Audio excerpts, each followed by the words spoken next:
no nos metas en tentación, mas líbranos del mal.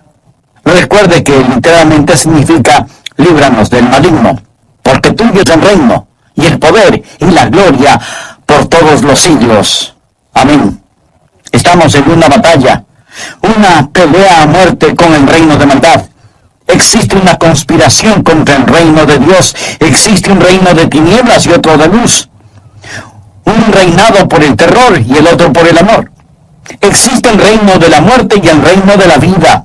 Existe el reino de Satanás y el reino de nuestro Dios y su Cristo, el Señor Jesús. Y usted necesita escoger cuidadosamente de parte de quién está. Por favor, busque en el Antiguo Testamento el libro de Ezequiel. Deseo que estudiemos uno de los pasajes más asombrosos de toda la Biblia. Ezequiel 28, versículos del 12 al 19. Hijo de hombre, levanta endecha sobre el rey de Tiro y dile, así ha dicho Jehová el Señor. Tú eras el sello de la perfección, lleno de sabiduría y acabado de hermosura. En Edén, en el huerto de Dios estuviste, de toda piedra preciosa era tu vestidura, de cornelina, topacio, jaspe, crisólito, berilo y ónice, de zafiro, carbunclo, esmeralda y oro. Los primores de tus tamborines y flautas estuvieron preparados para ti en el día de tu creación. Tú, querubín grande, protector, yo te puse en el santo monte de Dios, allí estuviste. En medio de las piedras de fuego te paseabas. Perfecto eras en todos tus caminos desde el día que fuiste creado hasta que se halló en ti maldad. A causa de la multitud de tus contrataciones fuiste lleno de iniquidad y pecaste, por lo que yo te eché del monte de Dios y te arrojé de entre las piedras del fuego, oh querubín protector. Se enalteció tu corazón a causa de tu hermosura, corrompiste tu sabiduría a causa de tu esplendor. Yo te arrojaré por tierra, delante de los reyes te pondré para que miren en ti. Con la multitud de tus maldades y con la iniquidad de tus contrataciones, profanaste tu santuario. Yo pues saqué fuego de en medio de ti, el cual te consumió, y te puse en ceniza sobre la tierra a los ojos de todos los que te miran. Todos los que te conocieron de entre los pueblos se maravillarán sobre ti. Espanto serás, y para siempre dejarás de ser. En una guerra es absolutamente necesario no subestimar al enemigo. Debemos conocer a nuestro enemigo. Por ello, este pasaje de Ezequiel es uno de los más importantes en toda la Biblia, para desenmascarar al diablo y verlo tal y como es, y cómo llegará a ser un día. No podemos ignorar que existen dos reinos.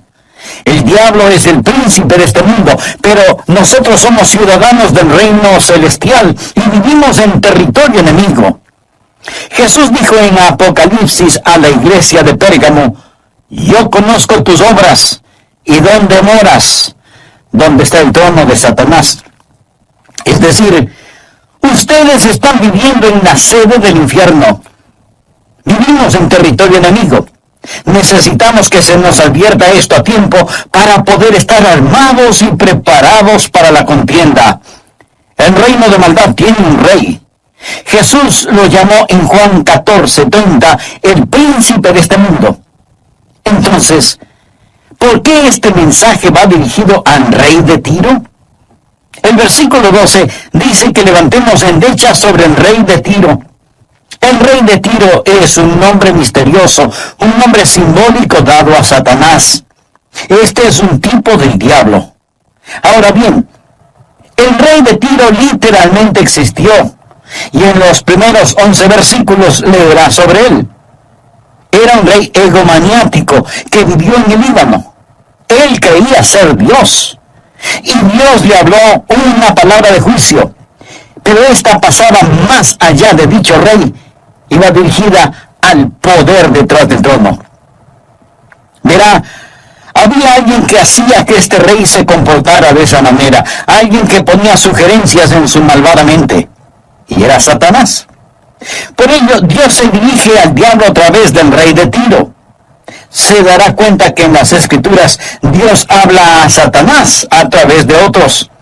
Por ejemplo, En el huerto de Edén, Dios habló al diablo por medio de la serpiente, ya que ésta era el emisario de Satanás. Otro ejemplo está en Mateo 16:22, cuando Pedro comenzó a reprender a Jesús cuando él le hablaba de la cruz. Y el Señor le contestó: quítate de delante de mí, Satanás. Me eres tropiezo porque no pones la mira en las cosas de Dios, sino en las de los hombres. Bien, ¿estaba Jesús hablándole a Pedro o al diablo? Él le hablaba a Satanás a través de Pedro cuando dijo: quítate de delante de mí, Satanás. Aquí tenemos el mismo caso. Dios no está hablando principalmente al rey de Tiro, sino al poder detrás del trono, al que motivaba y manipulaba a ese malvado rey. Pablo nos advierte: no ignoremos sus maquinaciones. Pero creo que existen aquellos que viven actualmente saturados de ignorancia en lo que concierne al diablo, nuestro enemigo. Hoy intentaré responder a 4 preguntas vitales. La primera pregunta trata con la creación del diablo. ¿Creó Dios un diablo? Y si Dios no lo creó, ¿de dónde salió? Porque antes que Dios no existe nada. La segunda pregunta trata con su corrupción. ¿Qué corrompió al diablo? ¿Cómo llegó Satanás a ser el diablo? La tercera pregunta trata con su continuación. ¿Por qué Dios no hace algo al respecto? ¿Por qué Dios no lo acaba, no lo erradica? ¿Por qué permite que continúe haciendo de las suyas? La cuarta pregunta trata con su condenación. ¿Qué le va a suceder al diablo? ¿Cuál es su destino? ¿Cómo y dónde acabará su carrera? Es necesario que comprenda todo esto a fin de que pueda ver el cuadro completo. Dios, por medio del profeta Ezequiel, nos da un vislumbre del reino de las tinieblas. Y oro que Dios remueve el velo satánico de su mente y sus ojos, y que el Espíritu Santo le dé conocimiento espiritual sobre el reino del maligno, para que finalmente vea la victoria que tenemos en el Señor Jesucristo. La primera pregunta trata con la creación del diablo. ¿Creó Dios a un diablo? Bien, por favor, comencemos a leer nuevamente en el versículo 12. Hijo de hombre, levanta endecha sobre el rey de Tiro y dile: así ha dicho Jehová el Señor, tú eras el sello de la perfección. Subraye las palabras de la perfección. Lleno de sabiduría y acabado de hermosura. En Edén, en el huerto de Dios estuviste. De toda piedra preciosa era tu vestidura, de cornerina, topacio, jaspe, crisólito, berilo y ónice, de zafiro, carbunclo, esmeralda y oro. Los primores de tus tamborines y flautas estuvieron preparados para ti en el día de tu creación. Subraye lo siguiente: en el día de tu creación. Tú, querubín grande, protector, yo te puse en el santo monte de Dios, allí estuviste. En medio de las piedras de fuego te paseabas. Perfecto eras en todos tus caminos desde el día que fuiste creado. Note otra vez el día que fuiste creado, hasta que se halló en ti maldad. Dios creó a una criatura. Isaías nos cuenta que su nombre era Lucero, que significa hijo de la mañana. Esta criatura sobrepasaba en belleza y era superior en sabiduría. Dice: tú eras el sello de la perfección. De hecho, tenía cualidades musicales. Mire el versículo 13. Los primores de tus tamborines y flautas estuvieron preparados para ti en el día de tu creación. Él era como un gran órgano sinfónico. Él hablaba como un grandioso y glorioso instrumento musical. Dios está hablando de la calidad melodiosa de su naturaleza. La Biblia también habla de sus gemas preciosas, los rubíes, diamantes y esmeraldas. Él vivía en el reino de exquisita belleza mineral, muy parecido al reino en el cual vamos a vivir un día. Anticipamos con gozo ir a un lugar que tiene paredes de jaspe, puertas de perlas, calles de oro. Ese lugar habla de la gloria y el paraíso de Dios. Y en el versículo 14 habla del santo monte de Dios. Tú, querubín grande, protector, yo te puse en el santo monte de Dios. Allí estuviste. En el Antiguo Testamento, cuando se habla del santo monte de Dios, en este sentido habla del gobierno de Dios. Isaías 2:2 dice, en lo postrero de los tiempos será confirmado el monte de la casa de Jehová. Literalmente significa el gobierno de Dios. Y aquí había una criatura asociada con el gobierno de Dios. Estaba encargado de los asuntos del cielo. Yo creo que era el primer ministro del reino celestial y él trabajaba bajo la autoridad de Dios en el vasto dominio del universo y estaba allí, en el Monte Santo. El Monte Santo significa el gobierno de Dios. ¿Qué autoridad poseía? Muy bien, continuemos con el versículo 14. Tú, querubín grande. La palabra usada en hebreo que aparece aquí como grande significa ungido. Un querubín escogido de entre los demás. Los querubines eran el rango más alto en las categorías de ángeles. Los ángeles están categorizados según su poder. Existen diferentes rangos. Lucero era el más distinguido entre los querubines. Era un querubín ungido. La palabra protector en hebreo, según dicen los eruditos, literalmente significa extender las alas.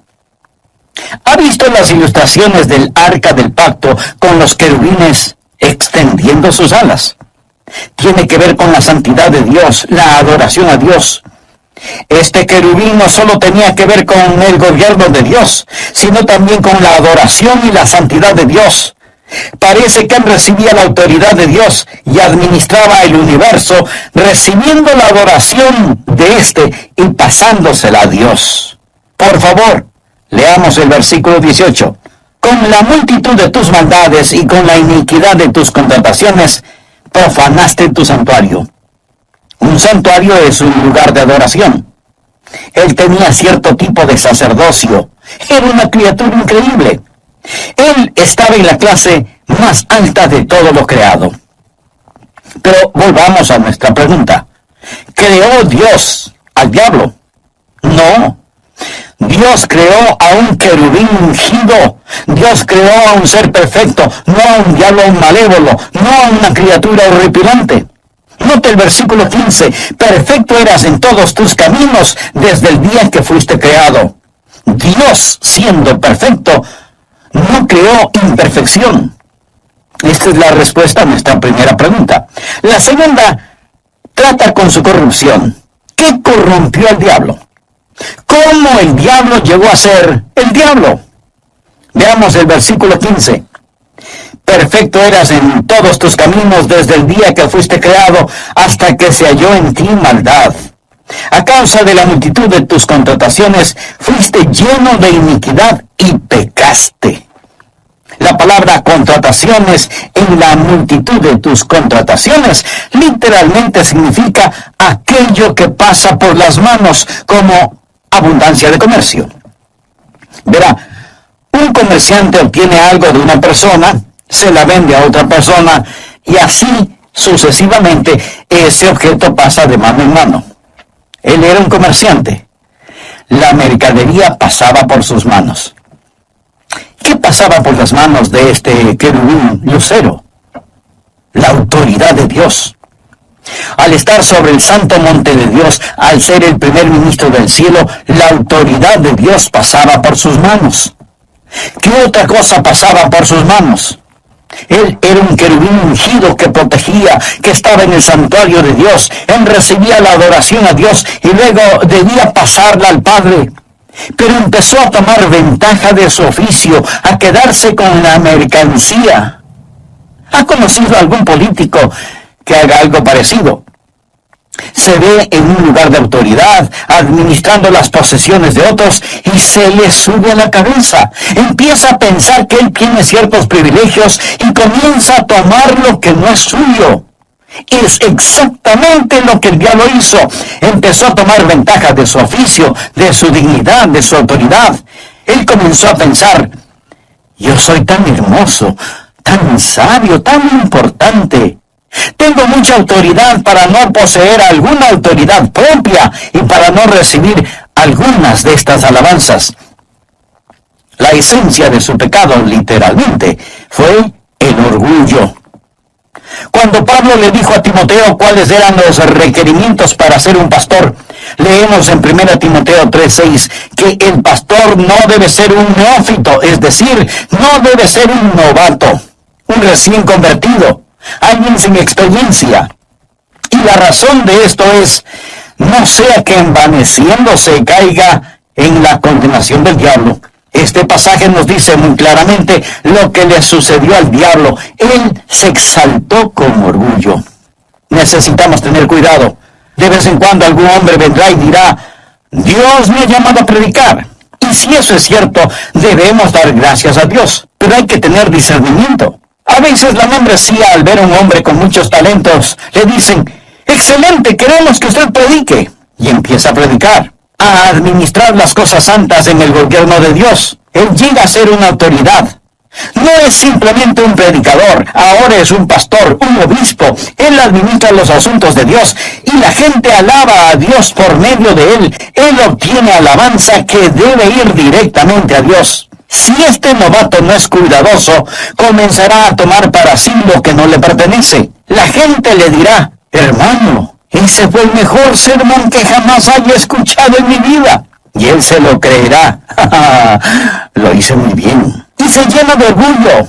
Lo he visto suceder muchas veces. Suben como un cohete y caen como una roca. Cayó en la condenación del diablo. Está muy claro, el diablo llegó a ser Satanás, a llenarse de orgullo y comenzó a tomar para sí lo que no le pertenecía. Versículo 17. Se enalteció tu corazón a causa de tu hermosura. Subraye la palabra de hermosura. Corrompiste tu sabiduría a causa de tu esplendor. Subraye la palabra sabiduría. No piense que el diablo no tiene sabiduría. Amigo, la tiene. No piense que el diablo no tiene hermosura. Amigo, la tiene. Pero deseo que aprenda que su belleza es una hermosura manchada y su sabiduría es una sabiduría corrompida. Él es hermoso. No piense que es un monstruo rojo con cuernos. ¿Cómo describe la Biblia al diablo? Escuche, como un ángel de luz. Su nombre es Lucero, portador de luz. El diablo, además, es un amante de la belleza. También es sabio. Pablo en 2 Corintios 2:11 habla de sus maquinaciones, sus artimañas. Dice que no debemos ignorar sus maquinaciones. Y en Efesios 6:11 nos dice, vestíos de toda la armadura de Dios para que podáis estar firmes contra las acechanzas del diablo. También nos advirtió en 2 Timoteo 2:26 sobre los lazos del diablo. Él es tan sabio que Jesús dijo, de tal manera que engañarán, si fuera posible, aún a los escogidos. Sabía que el diablo no lo ha engañado, no porque usted es tan sabio, sino porque Dios no lo deja. Agradézcaselo a Dios. Y no diga que el diablo no lo puede engañar, porque Jesús dijo que hasta los elegidos serían engañados si Dios se lo permitiera. Su belleza permanece, pero es una hermosura manchada, defectuosa. Su sabiduría permanece, pero es una sabiduría corrompida. El diablo es brillantemente estúpido y horripilantemente hermoso. Mire cuán estúpido es Satanás, que cree literalmente que puede destronar a Dios, porque su sabiduría está corrompida y su hermosura manchada, y el orgullo causó todo esto. Voy a detenerme en este punto para preguntarle, amigo, ¿mantiene usted una actitud orgullosa delante de Dios? Eso es sumamente peligroso. Más bien con humildad, acérquese a Dios. Reconozca que usted es pecador. Arrepiéntase de sus pecados y por fe acepte un regalo del perdón y de nueva vida en Cristo Jesús, recibiéndolo como su Señor y Salvador. Hable con Dios por medio de la oración. Y una vez que usted sea un hijo de Dios, nuestro, la enseñó el mismo Señor Jesucristo. Padre nuestro que estás en los cielos, santificado sea tu nombre. Venga tu reino. Hágase tu voluntad, como en el cielo, así también en la tierra. El pan nuestro de cada día, dánoslo hoy. Y perdónanos nuestras deudas, como también nosotros perdonamos a nuestros deudores. Y no nos metas en tentación, mas líbranos del mal o del maligno. Porque tuyo es el reino, y el poder, y la gloria, por todos los siglos. Amén. Recuerde que estamos en una batalla, una pelea a muerte con el reino de maldad, porque existe una conspiración contra el reino de Dios. Hay un reino de tinieblas y otro de luz. Un reino gobernado por el terror y otro reino gobernado por el amor.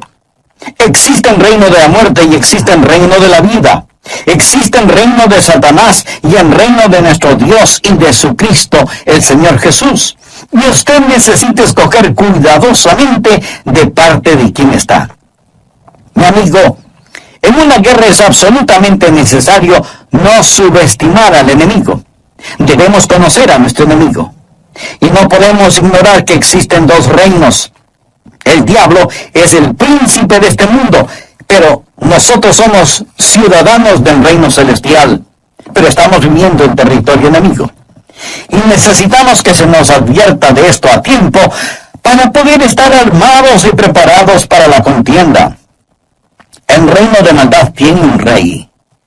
En Juan 14:30, Jesús lo llamó el príncipe de este mundo. Y el apóstol Pablo nos dice que no debemos ignorar sus maquinaciones. Tristemente, muchos seres humanos en la actualidad viven saturados de ignorancia en lo concerniente al diablo, nuestro enemigo. Intentaré responder a varias preguntas vitales. Primero, ¿creó Dios un diablo? Y si Dios no lo creó, ¿de dónde salió? Porque antes que Dios no existe nada. Bien, no debemos olvidar que Dios creó una criatura. El profeta Isaías nos cuenta que su nombre era Lucero, hijo de la mañana. Esta criatura sobrepasaba en belleza a todas las demás y era superior en sabiduría. En Ezequiel 28:12 dice, tú eras el sello de la perfección. La Biblia también habla de sus gemas preciosas, rubíes, diamantes, esmeraldas. Él vivía en un reino de exquisita belleza mineral, muy parecido al reino en el cual vamos a vivir un día. Y anticipamos con gozo ir a un lugar que tiene paredes de jaspe, puertas de perlas, calles de oro. Este lugar habla de la gloria y el paraíso de Dios. Ezequiel 28:14 habla del santo monte de Dios. Tú, querubín grande, protector, yo te puse en el santo monte de Dios. Allí estuviste. ¿Creó Dios al diablo? No. Dios creó a un querubín ungido. Dios creó a un ser perfecto, no a un diablo malévolo y horripilante. Dios, siendo perfecto, no creó imperfección.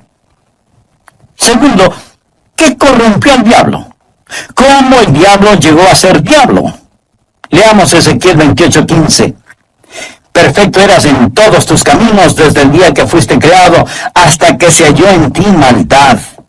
A causa de la multitud de tus contrataciones fuiste lleno de iniquidad y pecaste. La palabra contrataciones literalmente significa aquello que pasa por las manos. ¿Qué pasaba por las manos de este querubín, Lucero? La autoridad de Dios. Al estar sobre el santo monte de Dios, al ser el primer ministro del cielo, la autoridad de Dios pasaba por sus manos. Él era un querubín ungido que protegía, que estaba en el santuario de Dios. Él recibía la adoración a Dios y luego debía pasarla al Padre. Pero empezó a tomar ventaja de su oficio. Empezó a pensar que él debería tener ciertos privilegios y comenzó a tomar lo que no le pertenecía. Ha conocido algunos políticos que hacen exactamente lo mismo. Llegan a puestos de poder y se creen tan importantes que esperan beneficiarse de todos los privilegios que puedan conseguir y recibir la pleitesía y la alabanza de todos. Su puesto de autoridad se le subió a la cabeza y empezó a pensar: yo soy tan hermoso, tan sabio, tan importante, tengo mucha autoridad para no poseer alguna autoridad propia y para no recibir algunas de estas alabanzas dirigidas a Dios. La esencia de su pecado literalmente fue su orgullo. Cuando Pablo le dijo a Timoteo cuáles eran los requisitos para ser un pastor, le dijo que no debe ser un neófito, es decir, no debe ser un novato, un recién convertido, alguien sin experiencia.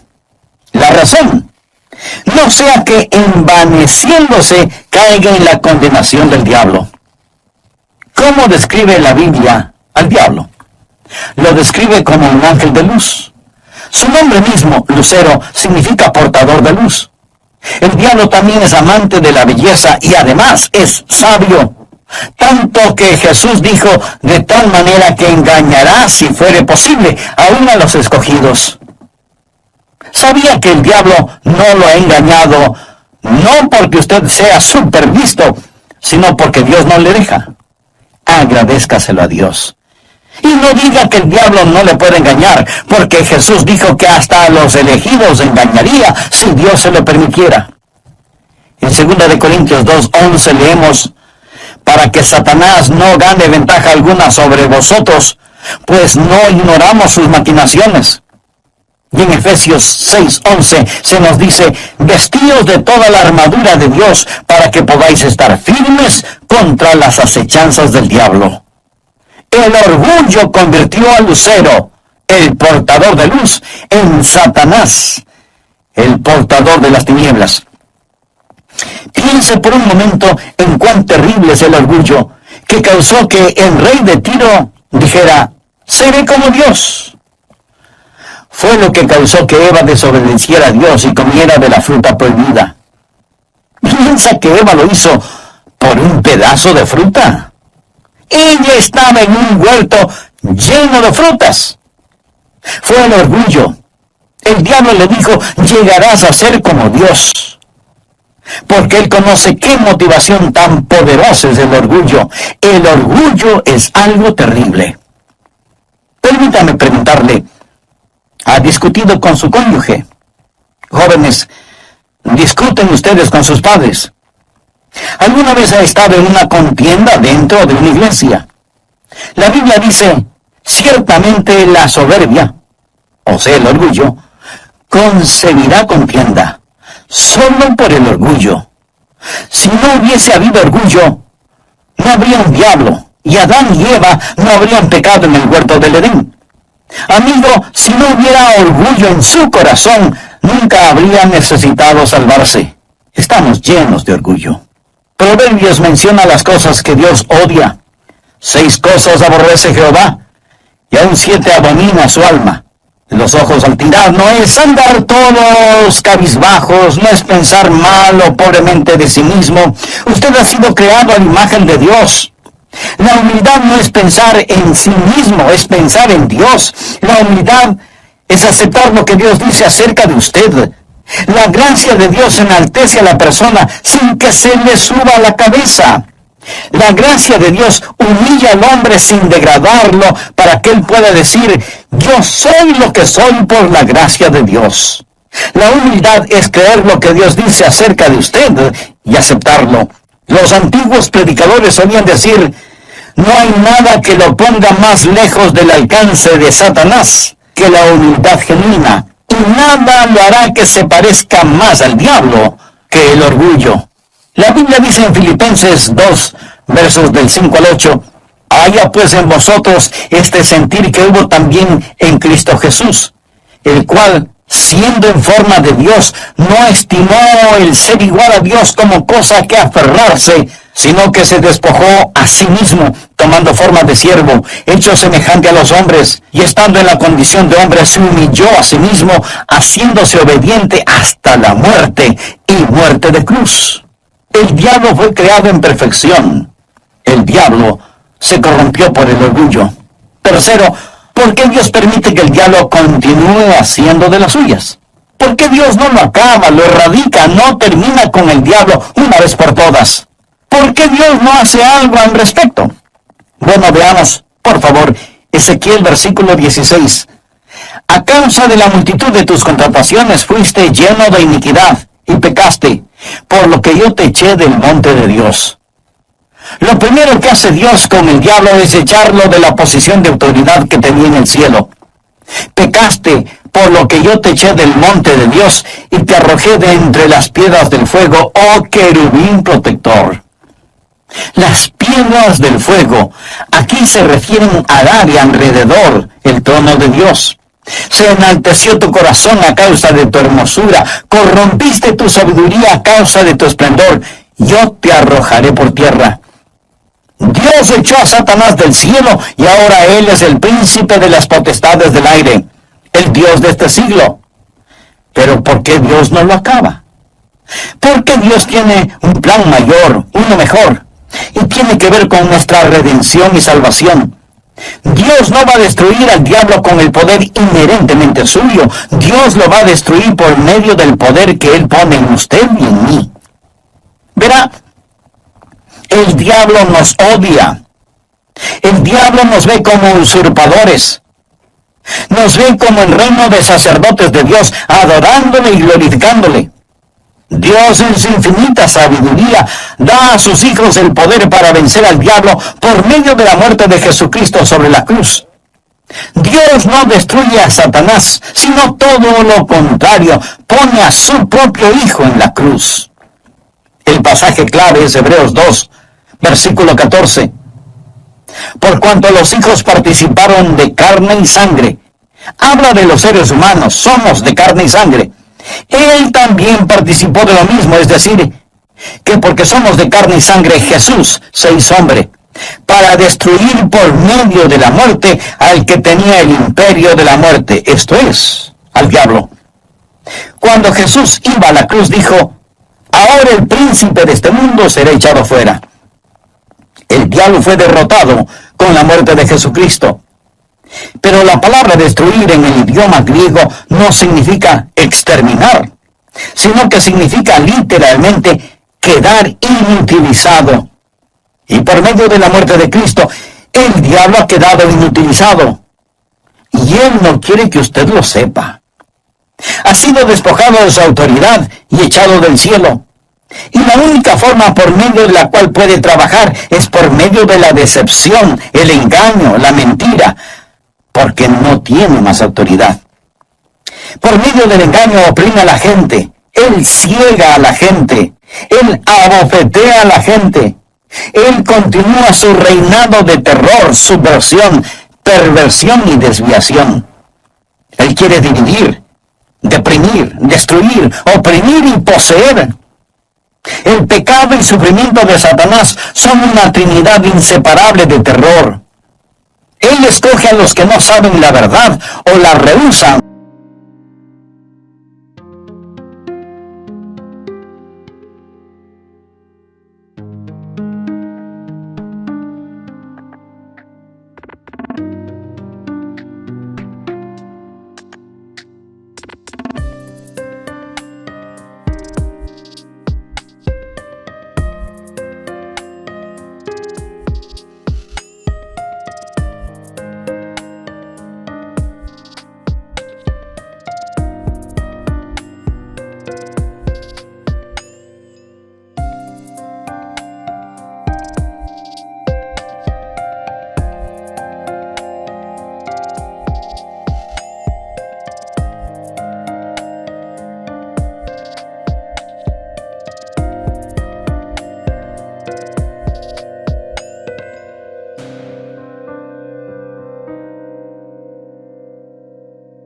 Para que lleven a cabo su sucio trabajo. Y Dios permite que continúe para lograr su plan final, para redimirnos, darnos poder, vida y victoria, mayor que la que el diablo llegó a conocer. Escuchó que dije, mayor. Vamos a ser herederos de Dios y coherederos con Jesucristo, es decir, compartir por igual. Dios nos ama tanto que permite que el diablo continúe y envió a Jesús para que muriera en la cruz, para crear una raza de gente redimida que gobernará y reinará con Él para siempre. Esto es profundo y glorioso. Hablamos sobre su creación, su corrupción, su continuación, y ahora permítanme hablarles sobre la condenación del diablo. ¿Qué le va a suceder al diablo? Ezequiel 29, versículo 19. Todos los que te conocieron de entre los pueblos se maravillarán. Por favor, subrayen maravillarán. Significa que se sorprenderán al verlo. Todos los que te conocieron de entre los pueblos se maravillarán sobre ti. Espanto serás, y para siempre dejarás de ser. En otras palabras, vendrá el día cuando el diablo no aterrorizará más a la gente. Vendrá el día cuando su poder falso, su autoridad y su belleza distorsionada le será arrebatada, será encadenado y ridiculizado. Ahora, por favor, busque Isaías capítulo 14, verso 14, en donde el diablo dice: sobre las alturas de las nubes subiré y seré semejante al Altísimo. Pero observe el versículo 15. Mas tú derribado eres hasta el Seol, a los lados del abismo. Satanás aún no está en el infierno.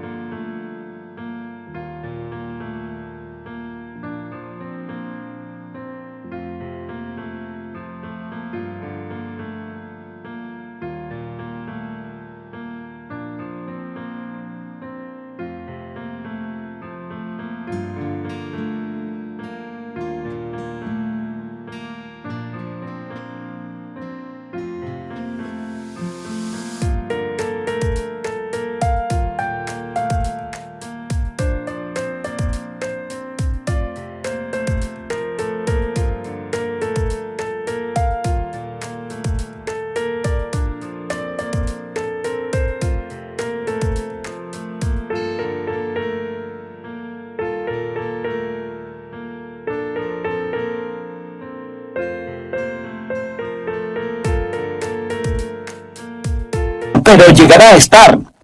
Este es el lugar preparado para él y sus ángeles. Mas lo mejor está por venir. Mire lo que dice Isaías 14, versículo 16. Se inclinarán hacia ti los que te vean.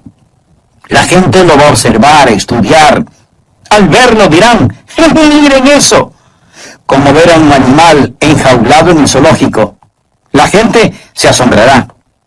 Se inclinarán hacia ti los que te vean. Te contemplarán diciendo: ¿es este aquel varón que hacía temblar la tierra, que trastornaba los reinos? ¿Es este el que hacía temblar la tierra y los reinos, el que hizo del mundo un desierto destruyéndolo, el que no abría las puertas de sus prisiones? ¿Es este gusano, este debilucho, esta criatura insignificante, arruinada y patética, que ha sido despojada, conquistada y avergonzada? Y al instante la gente verá la insensatez, la estupidez de seguir al diablo. Existe el reino de maldad y el reino de Dios. Asegúrese, amigo, de que usted está en el reino de Dios. Porque donde el diablo acabará, allí también irán a parar sus seguidores. Por lo tanto, no tiene sentido seguir a un perdedor. El pecado no puede ganar, y la fe no puede fracasar. Esta es la razón por la cual Jesucristo nos enseñó a orar: líbranos del mal, porque tuyo es el reino y el poder y la gloria por todos los siglos. Amén. El Padre está en control. El pecado no puede ganar y la fe no puede fracasar. Paga servir a Jesús. Paga cada día y cada paso del camino. Aunque el sendero a la gloria pueda parecer a veces difícil, paga servir a Jesús. ¿Es usted salvo? Cristo dijo en Mateo 12:30: el que no es conmigo, contra mí es. Existen dos reinos, el de maldad y el de Dios. Si no está en el reino de Dios, entonces está en el de la maldad. El que no es conmigo, contra mí es. Y el que conmigo no recoge, desparrama. Hay dos reinos. Y cada ser humano está en uno de los dos, o en el reino del diablo, o en el reino de Dios. Estimado amigo, deseo hacerle una pregunta. Sea por favor honesto consigo mismo. ¿Es usted salvo? Yo no le pregunté si es usted católico, bautista, metodista o de alguna otra denominación. Lo que quiero decir es que usted necesita saber sin lugar a dudas que se ha arrepentido de sus pecados y que ha recibido a Cristo como su Salvador.